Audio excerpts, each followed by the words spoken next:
Kimia ezala na mabota bisika bozo kazo kolanda quel boule mag bienvenue na bino nyonso awe sika bo se retrouvaka na actualité oyo ezali koleka na République démocratique du Congo pe na ville province ya Kinshasa. Lelo nde session extraordinaire et salemi bongo na niveau ya Assemblée nationale. Bitumbe tikala ki muke ebima parce que il faut koyeba ke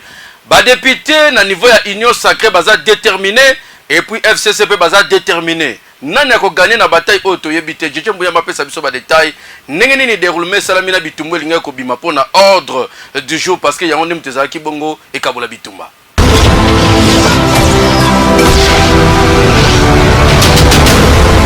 Denge kaka ezalaki prévu plénière et salemi lelo na chambre basse ya parlement et sika ba élu du peuple bayaki pour na ouverture ya session extraordinaire et sika ba débattre bongo ba sujet ebele oyo etikalaki bongo non traité na session ya septembre. Kaka na ebandeli ya plénière boye honorable Gaël Boussa azwi maloba pour na kotalisa ba point to pe ba matière nini ba retraité au cours ya session oyo. Abandi kotanga atalisi que na kati ya session extraordinaire oyo ba ko traité pe likambo etali contrôle parlementaire. Mbala moko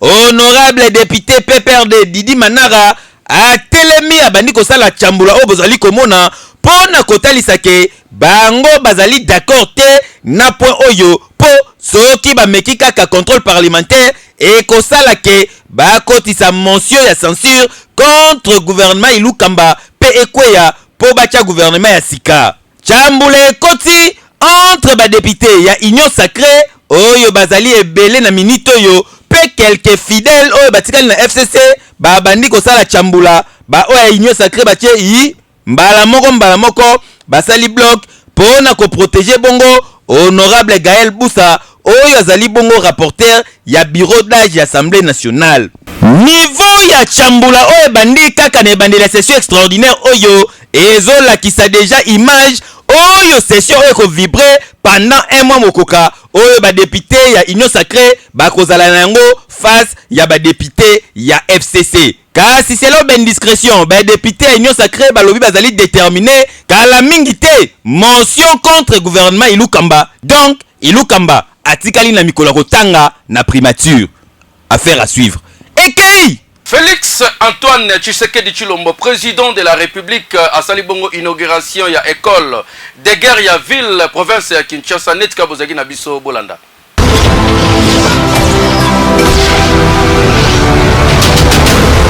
Cérémonie ya école de guerre ya ville province ya Kinshasa salami na présence ya mokonzi ya mboka chef de l'État Félix Antoine Tshisekedi oyo a réalisé vœu na ye ya koluka ko renforcer capacité ya ba officier militaire ya République démocratique du Congo surtout côté ba tactique pe ba technique ya armée pe ko doter FARDC na ba capacité ya makasi pona ko garantir paix stabilité sur le plan régional pe lisusu ba stratégie ya combat surtout ya guerre na présence ya gouvernement ba au cadre militaire ya République française pe ya République démocratique du Congo na maloba ya chef d'état-major général ya FARDC général Mbala Moussese oyo abetaki sete makasi pe ko défendre République démocratique du Congo ndenge a confirmé awa. L'enseignement de l'école de guerre est orienté vers la guerre. Il prépare les officiers à tenir leur emploi futur dans les opérations avec une perspective de comprendre, de préparer et de l'emporter dans les conflits actuels et à venir. À l'issue de leur formation, ces officiers seront aptes à gérer une crise impliquant la participation des forces de l'État selon une approche globale. Ils seront également capables d'appréhender avec efficacité la préparation des forces et les réformes structurelles du domaine de la défense et de la sécurité. Côté na yepe, ministre ya défense Ngoi Mukena abetaki sete pona kolakisa importance capitale oyo ezali pona école de guerre ya Kinshasa oyo. Le lancement de cette école de guerre est un levier à la disposition du principal instrument de puissance de l'État congolais que sont les FARDC. dans le renforcement de leurs capacités opératives au regard de leur mission constitutionnelle. Ceci grâce à la plus-value qu'apportera l'école des guerres de Kinshasa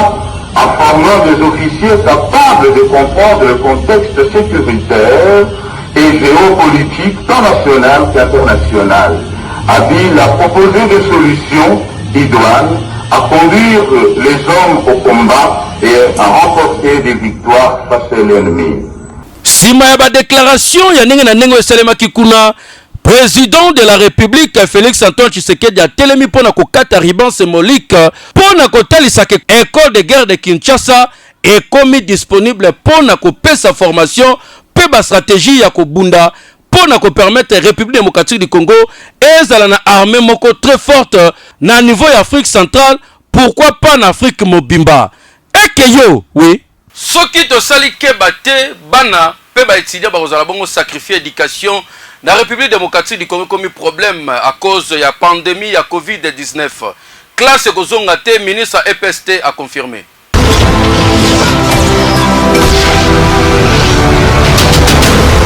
2020 année où koleka ezalaki année moko impactaki makasi éducation à la République démocratique du Congo pour na likambo etali bongo pandémie ya Covid-19 o esalaki Québécois et Kangama. Kaka na même année rentrée scolaire et salemi formation pe enseignement ezali ko salema côté mususu ba enseignant ba koti na guerre na gouvernement pour na ko réclamer ba salaire na bango type deuxième vague ya Covid-19 ya kate eye mokonzi mboka chef de l'état a zui lisusu ba décision mususu pour na ko mettre couvre-feu pe pour na ko suspendre université na ba école nyonso epema nyonso na cadre ya ko battre la population à ville province ya Kinshasa pe ya Congo mobimba. Côté na ye ministre EPST Willy Bakonga a komaki ko envisager na début ya année 2021 oyo classe ezonga pona bana nyonso kasi après kokutana na comité ya riposte ya Covid-19 ministre Willy Bakonga azongi lisu pona kolobake ndenge makambo ezali kokende classe kozonga lisusu na mikolo te, il faut ko patienter nanu yoka communication na ye. Analyse et échange, nous avons vu certainement que aujourd'hui nous ne pouvons pas, n'est-ce pas, reprendre le cours demain puisque la courbe est ascendante. Et vous savez, il y a beaucoup de cas, n'est-ce pas, de Covid qui sont déclarés, ça et là. Et vous savez que les enfants sont les vecteurs, n'est-ce pas, de cette maladie. Donc il faut lier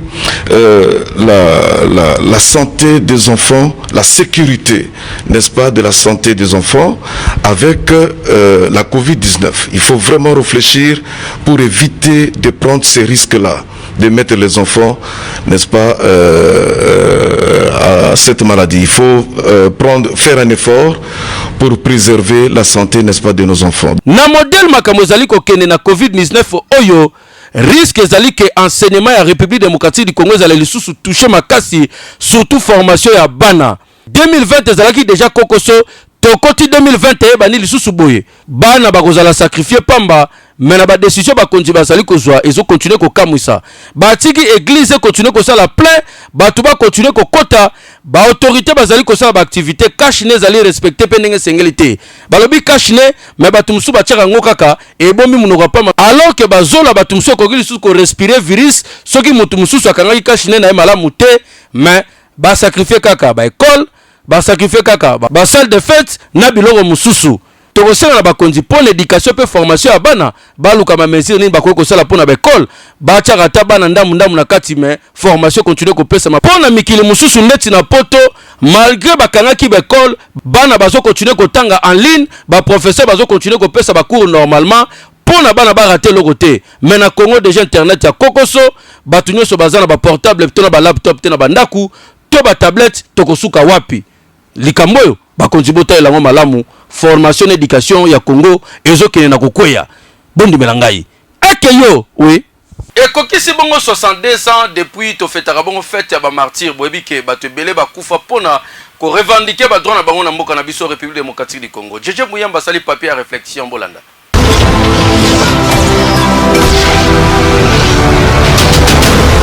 Le 4 janvier 1959, une date très importante pour ezali jour oyo ba congolais bazwaka conscience ya koloba non na système belge oyo ezalaki wana te kaka mpona kopiller baresource ya RDC, kasi pe bazalaki wana mpona komaltraiter bacongolais na ndenge moko ya defwa te. Un dimanche de révolte pour une petite histoire à Bako, ezalaki structure oyo esangisaki bongo bakongo. Leader na yango ezalaki bongo Joseph Kasavubu abongisaki bongo meeting na place Imka, meeting oyo administration belge eboyaki kopesa autorisation banilaki yango à la veille. Alors que na stade Tata Raphaël, match ya football monene ezalaki bongo organisé entre club ya ba belge ya Sabena na kombo ya Mikado na ASV Club. Arbitre asali ve club mama na Kanai, ba supporters batomboki kasi balobi moye basala eloko ezali te bakene bango koyoka soki Kasavubu akolobela bango nini. Bakoma na place Imkai, bakuti batu bazali kaka dezade batelemi baosolola batuni bongo meeting. Kasavubu balobi nini? Oh ba belge bapekisaki Kasavubu asala meeting na ye. Mbala moko revolte bandi, babandi kotomboka, babandi kobamba mabanga, libeba na libeba bakomi koluka mindele. Donc soki bakutani na mundele na nzela akozwa lukutu na ndenge defwa te. Nde sali ke bakongole balobi mundele akovanda lisusu ate. Nde voilà esika babandi kopiller biloko na do ya bamindele, kobeta bamindele. Ona mokolo ya indépendance, mokolo bosomi 4 janvier. Nde mokolo oyo ebotaki penza bosomi. Alors mundele tango atlali sikote ndenge situation ekendeli, ndenge situation ekendeli pe ezotambolela mobulu ezali eve esi ekoti deja na yango date oyo esengeli na bakongolais bayeba kaka kokomemore yango te, kasi bayeba kozwa lisusu conscience ya kotelema po na koyeba kosauver République démocratique du Congo etombola mutu. Ekei meilleure loterie na République démocratique du Congo ezala na kombo winner loto beta o maximiser ba chance le tirage salami tant musuzu aki mokolo na yo.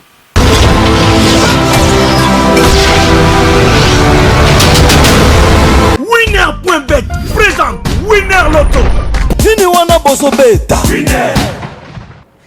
Bonsoir tout le monde, je suis très heureux de vous retrouver sur le plateau Winner Loto RDC de ce mardi 5 janvier 2021. Mesdames et messieurs, regardez bien ce 23e tirage Winner Loto RDC. Il vous apporte un merveilleux jackpot estimé à 173 988 050 francs congolais. Mais vous jouez aussi pour 1 milliard de francs congolais, le super jackpot de cette très belle soirée. Vous avez donc l'intérêt à choisir 5 bons numéros et vous ajoutez à cela les numéros de la Super Bowl pour espérer gagner peut-être ce soir la cagnotte. Êtes-vous prêts pour le tirage? Alors nous ne pouvons que vous souhaiter bonne chance pour la suite.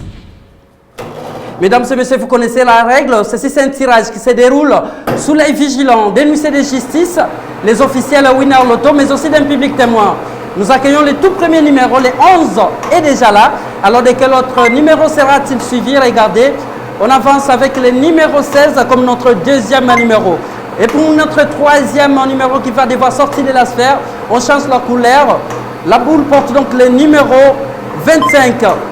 Regardez mesdames et messieurs, les 20 est donc notre quatrième numéro pour cette très belle soirée. Je rappelle, vous avez 173 988 050 francs congolais à gagner. Alors qu'on reçoit cette fois-ci les 32 comme notre cinquième numéro. Il ne nous reste plus que la Super Bowl, mesdames et messieurs, pour cette très belle soirée. Le numéro n'est rien d'autre que les 44. Mesdames et messieurs, récapitulons. Si vos tickets, il fallait nécessairement voir les 11, les 16, les 25, les 20, les 32, mais aussi les 44 qui est donc le numéro de la Super Bowl. Avez-vous trouvé cette belle combinaison gagnante depuis la maison? Si oui, moi je vous dis félicitations. Sinon, je vous retrouve très prochainement avec les mêmes plaisirs. Prenez soin de vous et excellente soirée chez vous. Au revoir. Winner Loto. Le prochain tirage est pour ce vendredi. Au sommet déjà ticket na yo. Fini wana boso beta. Winner. Na commune à Bumbu, article 15, bazo sur l'angle libondom. Ouais, botam la Kinshasa ebi libondom et nini, ça dit droit à l'occasion de rien. Bango bakon ba roulage va se transformer koka moi.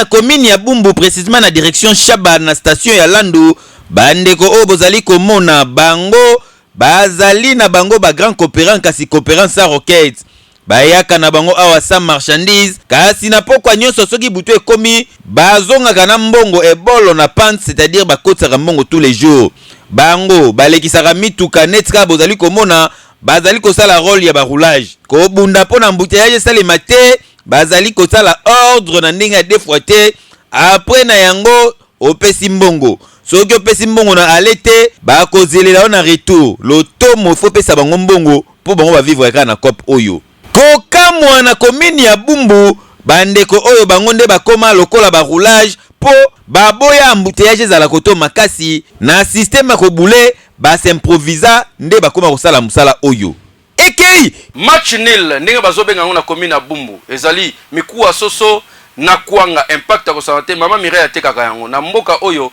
bato nyonso baka na privilège ya kolia soso te bondimelanga ti lelo na 21e siècle. Bozo imagine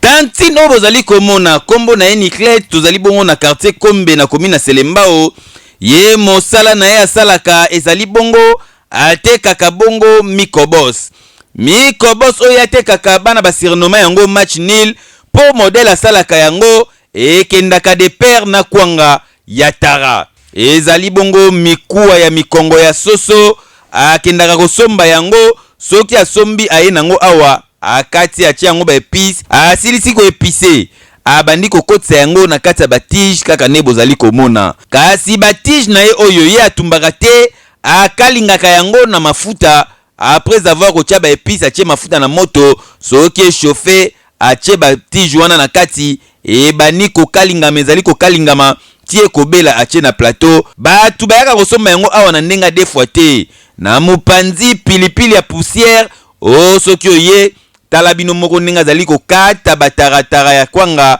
avec technicité oyo ye moko akubela na yango. Tige oyo bozali komona 100 francs, tartine na kwanga 100 francs, donc na 200 francs congolais ya pamba okangi journée obakisi na mai ya régie des eaux oa mobimba oyo wapi. Match nil oyo ezali na impact na ndenge deux fois te bato ebele baliaka yango na tongo na ide kaka ya petit déjeuner po baboyi na bango ba midi à 14h o asomba lipa asomba sucre asomba miliki bakisa manteka wana midi à 14h akeneka nzela mukuse kwanga 100 tija 100 ameli mai amu bimbo yo wapi bango babenga yango match nil. Natekaka mikongo yango tobengaka mikobosi tokomoza kabwezalaka te yango tokomosala yango batige tokati totie na bambandi yango totilizaka naoteka yango na 100 francs 200 baage mikolo bapapa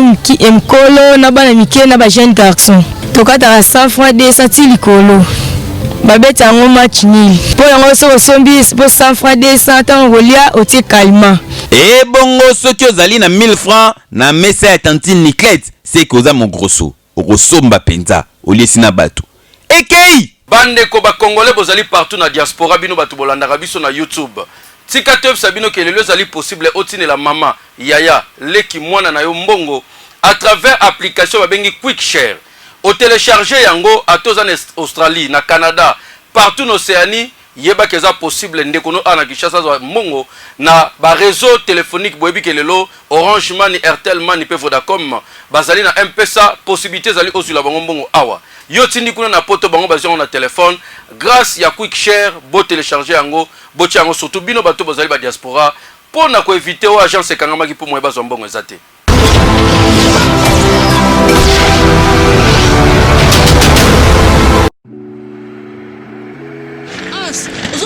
Tambola boy pour nini divine donc ne ozomona nga bona otambola babengi nga na Kinshasa papa kuna maladi moya te fena tindele mbongo na utina ba agence nyonso njoka nde lelo bakangi na ebitene na osuka wapi. Ah oui, plus question ya ko s'inquiéter pour na makambo etali ba transfert d'argent grâce ya Quick Share application oyo ezali ko permettre ko chatter ko sala ba achat en ligne pe ko sala bongo transfert ya mbongo elongwa bongo na carte visa ekomela mutu na chombo na Quick Share makambu ya butu ezalaka te au jour férié bosana en un clin d'œil au recevoir mbongo au sali ba dépense na yo kitoko yo wapi yo ke loko yo l'argent d'une carte visa visa à un compte mobile money.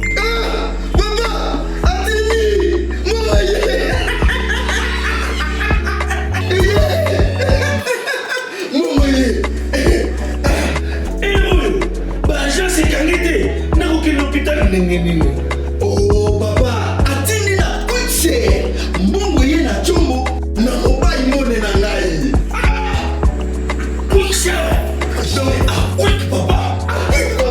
Solution yango yo eye yo mutovandi na États-Unis d'Amérique, na Europe, partout dans le monde. Désormais okosala lisu mulongo te po na kotinda mbongo awa na République démocratique du Congo et pas ya bandeko na ona ka ya problème. Il suffit kaka o télécharger application ya QuickShare, o tia yango na téléphone na yo, o banda kotinda mbongo, kolongwa na carte visa na yo, tope na ba carte nyonso, e kombela ndeko na yo na chombo. Solution yango yo ndeko, yo o lingaka bandeko na yo na Kinshasa, ba souffrir te, o tindela bango mbongo, e komi nango je mukie, e komi en un clin d'œil, azwi mbongo na ye na chombo, grâce ya QuickShare. Eza normal. Quick bango. Na quick share. Quick na quick bango. Mama, esili na. Ekei. Église Maranatha eta nango ezali ba chrétien bino bato bosambela ka boyoka mawa botala na madofolo bokoy ko imaginer te bosunga bango. Baleli.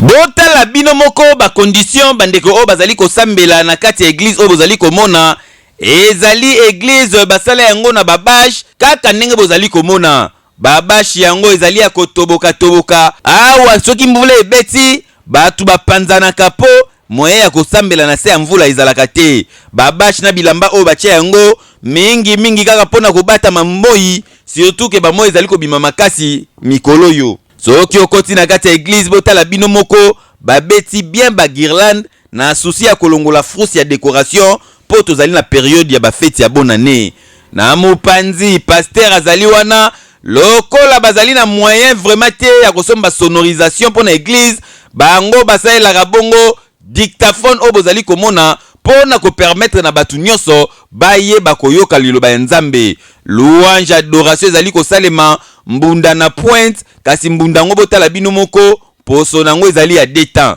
kasi mutambunda aoyoka makambu na eninga zali ko beta yango yoka communication. En tout cas par rapport aux l'église ya Maranatha mais koncho tozo passer lango ezaka ka to luka soutien to tozo luka lisungi par rapport na milieu tozali pe par rapport ya bojui toza na manque vraiment bojui to sambela koncho moko vraiment ya pasi. Alors yango tozo bato luka soutien na mitema ya bato nyonso ya mawa o bakoko sunga biso to bako soutenir biso. Toza awa tozo travailler na milieu où ils ont vraiment reculé na C et précisément au monde environnement toza na ngoza na C vraiment ya mbulungu tanimiza œuvre Nzambe tozo obligé à retravailler pour ba ambaza la sauver et c'est pour cela tozo beta vraiment c'était na bateau bayebi comment bakosa la béni à partir œuvre Nzambe ba ikota makambo ba soutenir biso na batol na babaya et Nzambe aoyeba kozanga te ko béni bango na lisungi o ba contribuer pour la œuvre Nzambe évoluer. Oyo bozali komona ezali temple ya nkolo faute de moyens nde bazali kosambela na ba condition oyo botala bino moko na place ya instrument ba osa la dictaphone et bongo pona drum mbunda ndezo betama awa mutambunda ayoka makambu na ye ekei ba chrétien na ba chrétienne belé basambela kana tongo babenga ngo culte matinal na commune na Lemba ba komi bongo ba victime ba kulu na pena ba civique ko beta pe ko botola bango biloko to kamwe.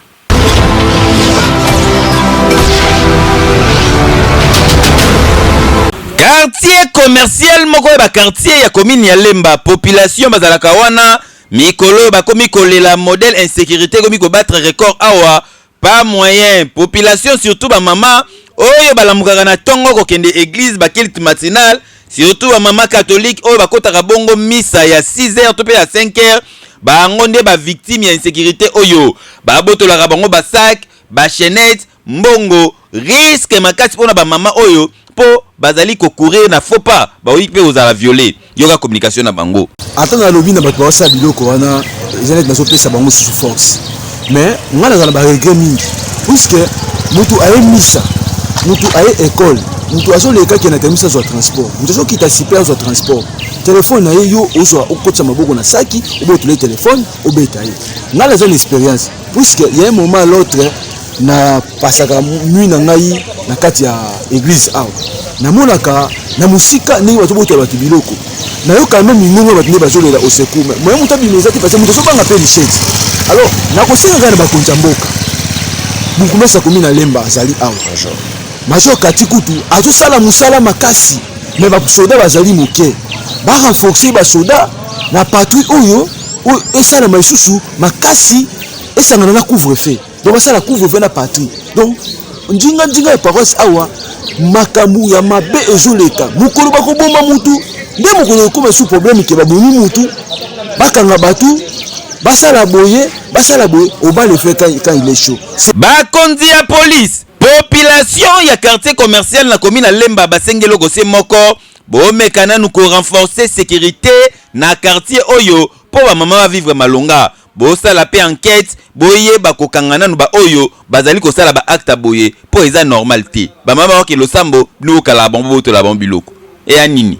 ekei la police ya ville province à Kinshasa doit continuer à démanteler ba réseau surtout ya ba propriétaire ya ba boîte boyebi ke couvre-feu zali ko salema me bango bazali ko contourner yango système à 21h on dirait loko zate mena kati ambiance mokili zo continuer ko salema général Kasongo a exhorté ki bongo population surtout ba jeunes mais cette phase là ki bongo na Moamba na district ya Moamba kuna pe la police asaki mosala akanga ki ba jeune belé ba libérer bango lelo na tongo modèle lekaki netika bozaki na biso Ange Kimbi pesa ba détail.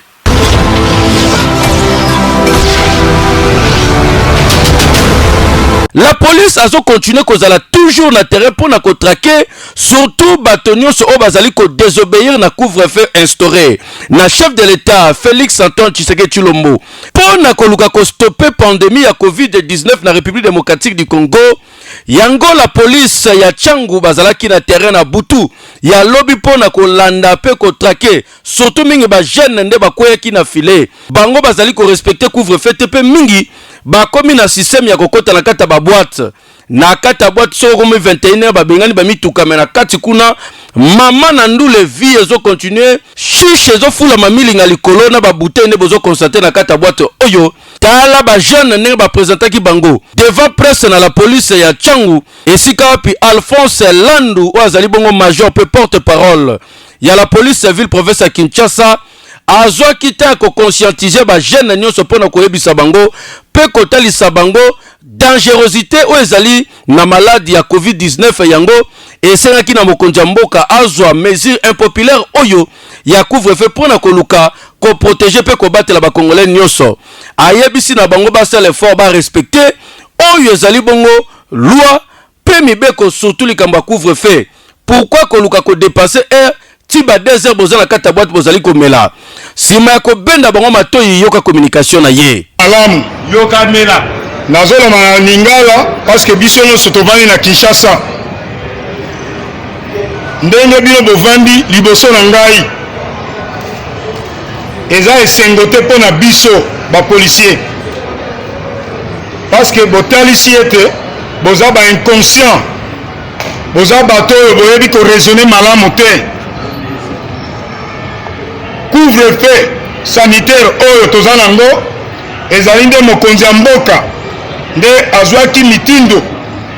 apesi po ke police ekoka kofaire respecter ba mesure oyo ye couvre-feu oyo ezali mpona kolandisa maladi oyo tobengi COVID-19 couvre-feu bakonzi balobaki ebanda na 21h ti 5h du matin kasi bino na mangongi 2h du matin 3h bovandi na baboîte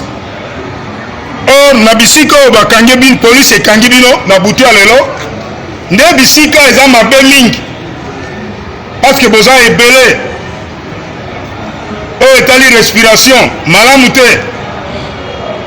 epuis rassemblement epekisami me bino boyi koyoka yango wana nde bose retrouver awa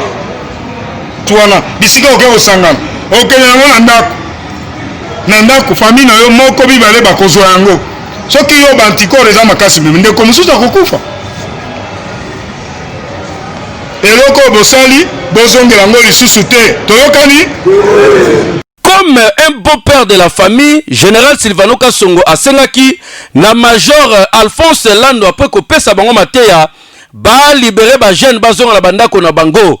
tango ba ordonner libération tala ne bazali ko bima qui est ce mouillé sous botutu bazo sepela ba jeune ozomona ke monsieur Sulobi bazaki na mama na kwita ko sanate ti bakangi bango ne sika balalaki na migo bazo bana bango mamuzo le kate na basi na mibali plus de 70 personnes mobimba tala ba fio kutu azobima bien ki se malaki duka bazo sepena bango ndeko ba ibelo bazo ko sala te ko kamwa ya solo atako balalaki na la police mais papa mama bo benda bana bino matoyi surtout ba jeune ba bana ko respecter ngonga 21h balobi na ndaku eza na libanda te na boîte te na bar te kuno zali ko bina ozali ko melanga ba shisha na ba biera ndenge na ndenge e aka nini ekeyo oui ba mama bwa kitoko yo wapi elenge yo wapi ndenge na lobaki pona oyeba na pe ba yeba yo sala confiance na quel boule mag professionnalisme nezali ko sala mosala nango awa na Kinshasa possibilité zali promotion auto sala yango pe na YouTube promotion zali to sala yango 15000 vues par jour ezali possible bwa kitoko yo wapi